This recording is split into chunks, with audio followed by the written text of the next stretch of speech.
nama saya Nailul Laila Azara dengan NPM 19370014 dari Prodi Psikologi Universitas Malahayati. Di sini saya akan membacakan kultum yang dengan materi zakat, berinfak, dan bersedekah. Zakat, infak, dan sedekah merupakan salah satu bukti terbesar keberhasilan syariat Islam dalam mencapai kecukupan kebutuhan umat manusia.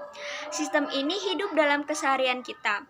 Ia dapat menyalurkan manfaat dari berbagai dimensi, mulai dari orang kaya kepada orang miskin, orang kuat untuk orang yang lemah, dan orang yang mampu untuk orang yang membutuhkan pertolongan. Sistem ini merupakan salah satu prinsip dasar kehidupan bermasyarakat dalam Islam.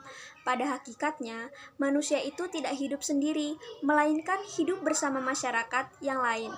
Kehidupan bertetangga dan berkeluarga menjadi contoh yang lazim. Hal tersebut membuktikan bahwa setiap manusia tidak akan pernah bisa hidup tanpa bantuan orang lain. Nah, dalam hadis riwayat At-Tabrani, Rasulullah SAW bersabda, "Tidaklah beriman kepadaku orang yang kenyang semalaman sedangkan tetangganya kelaparan di sampingnya, padahal ia mengetahuinya. Tidak bisa disebut sebagai mukmin apabila ia meninggalkan orang dalam keadaan lapar, namun dia dalam keadaan kenyang."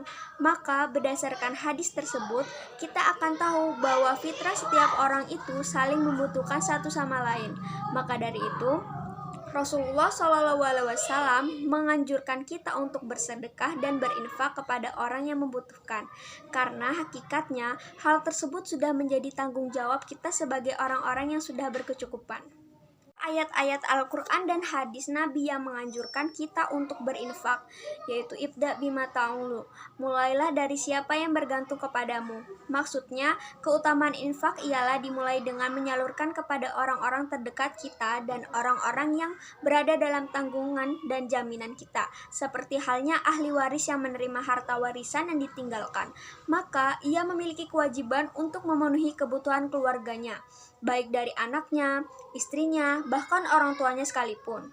Nah, kita lihat di zaman Abu Bakar As-Siddiq, di mana pada zaman itu kehidupan mereka saling membayar zakat dan saling berinfak. Abu Bakar sangat tegas dalam urusan zakat, sampai-sampai beliau ingin membunuh orang-orang yang tidak membayar zakat, karena ketika Rasulullah SAW wafat, mereka itu berubah menjadi enggan untuk membayar zakat. Hal ini juga terjadi di zaman sekarang, di mana orang-orang hanya melaksanakan sholat tetapi tidak membayar zakat. Padahal zakat ini sudah tertera dalam ayat Al-Quran setelah sholat, yaitu aqimu as-salata wa asatu az-zakata. Dari ayat tersebut kita paham betapa pentingnya membayar zakat.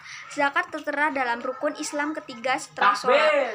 Apabila rukun tersebut terlaksana dengan baik, pasti tidak akan ada orang fakir yang terlantar.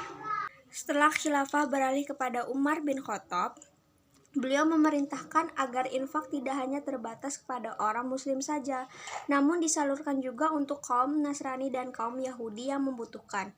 Islam tidak membedakan antara kaum muslim dan kaum Yahudi atau Nasrani. Bahkan agama ini menganjurkan kita untuk saling tolong-menolong sesama manusia tanpa mengenal perbedaan apapun. Islam bangkit dan luas karena mengajarkan sifat tolong-menolong. Maka dari itu, mari kita bersedekah dan menyalurkan sebagian harta kita untuk mereka yang membutuhkan. Sesungguhnya, harta yang kita miliki ini adalah titipan dari Allah Subhanahu wa Ta'ala. Sekian kultum dari saya. Kurangnya saya minta maaf dan kepada Allah saya mohon ampun. Wabillahi taufiq wal hidayah. Wassalamualaikum warahmatullahi wabarakatuh.